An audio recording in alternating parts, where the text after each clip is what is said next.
This week's story is sponsored by Audible Kids. Please visit audiblekids.com/STORYNORY for your free audiobook download. The Boy Who Cried Wolf. Hello, this is Natasha, and I'm dropping by with a famous fable by Aesop. It's told by an old man who remembers the biggest lesson of his life, the one that got him branded forevermore as the boy who cried wolf. But before the story, I'd just like to ask you a question. Do you know the song that goes, "The wheels on the bus go round and round"? Yes, of course you do. Well, you can buy an audiobook from our sponsor Audible Kids that has this and loads of other songs that you can sing and clap along to.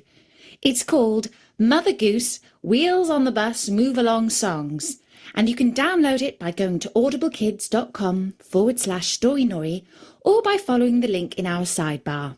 Now, where was I?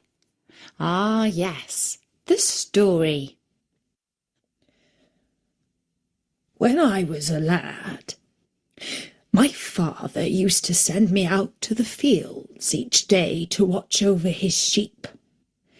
Hey-how, there are worse jobs than sitting out in the fresh air all day, but it was boring work for a lad. I longed to be running around with my friends, playing ball or making boyish mischief. "Can't the sheep look after themselves?" I asked my father. "After all they know is how to bleat and munch grass, and there isn't much else they do." But father said it was important work. And most importantly of all, I must keep my eyes peeled for the wolf, in case he came sneaking into the fields and grabbed one of the spring lambs. And so I couldn't even go to sleep. I had to sit and keep a sharp lookout. And a few weeks of this I got so bored that I began to wish that wolf would show up and give me something to do. And then I got thinking to myself, let's liven things up a bit, I thought. Let's play a trick on the villagers. And so I got up and ran as fast as I could into the village, shouting at the top of my voice, "Wolf! Wolf! Wolf!" And the villagers grabbed sticks, rolling pins and pitchforks and came running up the field to chase away the wolf. But when they got there, all was peaceful. The lambs were frolicking as usual, quite unmolested. And I laughed. "Ha ha! Fooled you all!" But none of the villagers laughed with me. Some of them grumbled, and the blacksmith became quite angry and shouted at me. But he was just a bad sport who couldn't see the funny side of my joke. And so a week later I did the same thing again, only this time I put on an even better act. I dubbed red paint on my arm and pretended that the wolf had bitten me. This fooled even the blacksmith, who was on his guard after the last trick I played. And when they all arrived, breathless in the field again, I called out, "Ha ha! I fooled you!" And this time quite a few of the villagers were angry with me, and I got quite an ear-wigging from the blacksmith, the teacher, and the ironmonger. When I got home, my father was furious and told me that I had a stupid sense of humour.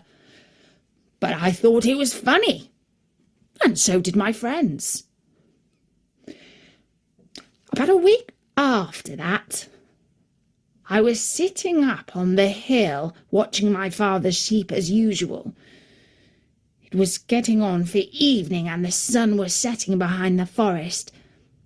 I would have to spend the night out there, and oh, how lonely and bored I was.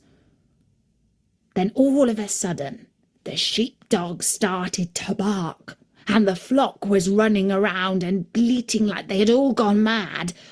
Only they hadn't. There was a wolf coming among the sheep, and he had seized a lamb. "Wolf! Wolf! Wolf!" I called out, and I ran into the village to get help. But nobody came. Not one villager. They carried on doing whatever they were doing, eating supper, drinking ale, finishing off their work for the day. "But please," I said to the blacksmith, "this time it's true. There really is a wolf." And he just shrugged his shoulders. You see, nobody believes a liar, even when he is speaking the truth.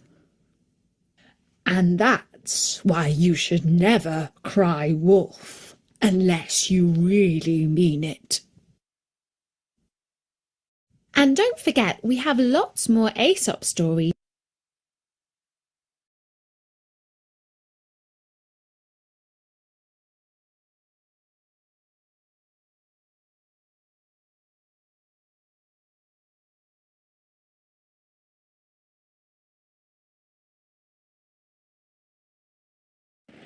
One.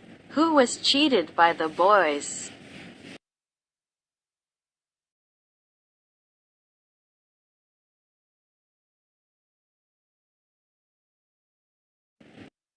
One. Who was cheated by the boys?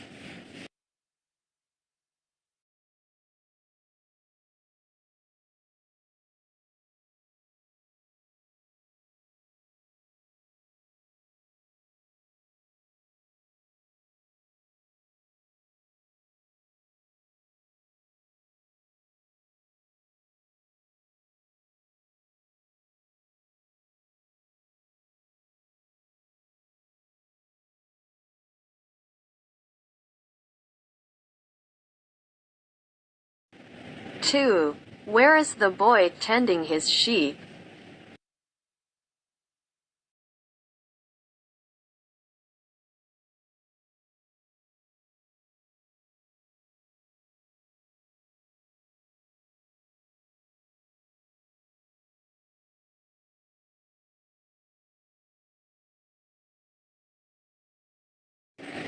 Three. What are the effects of lying?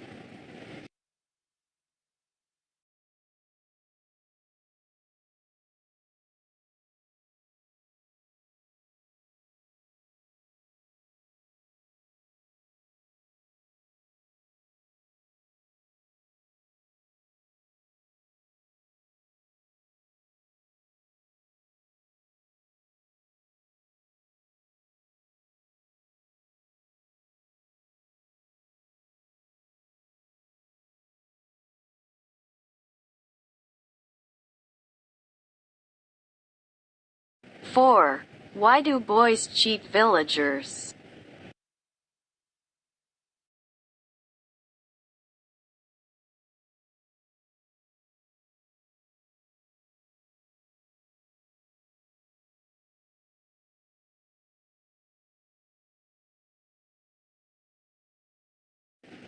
Five. When did the villagers not help the boys?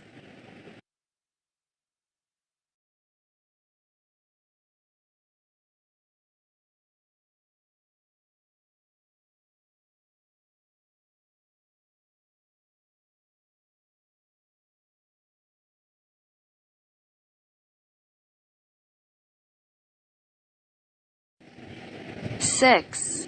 When I was a blah blah blah, my father used to send me out to the fields each day to watch over his sheep.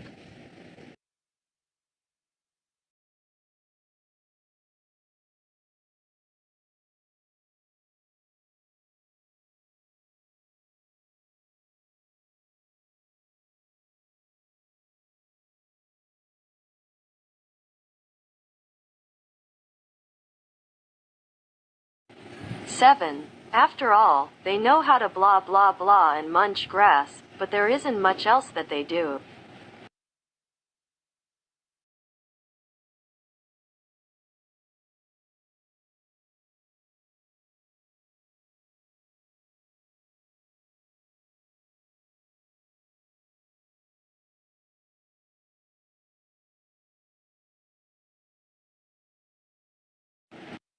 Eight. In case he came sneaking into the fields and blah blah blah one of the spring lamps.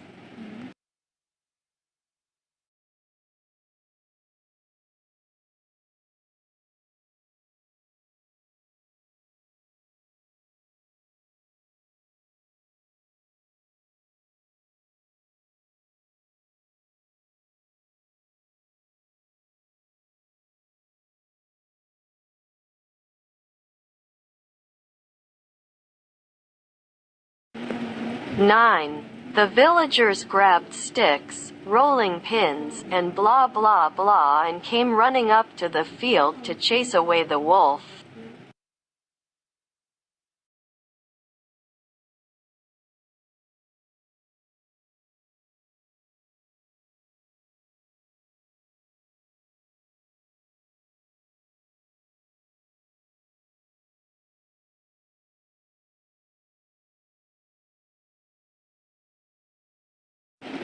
Ten. The lambs were blah blah blah as usual, quite unmolested.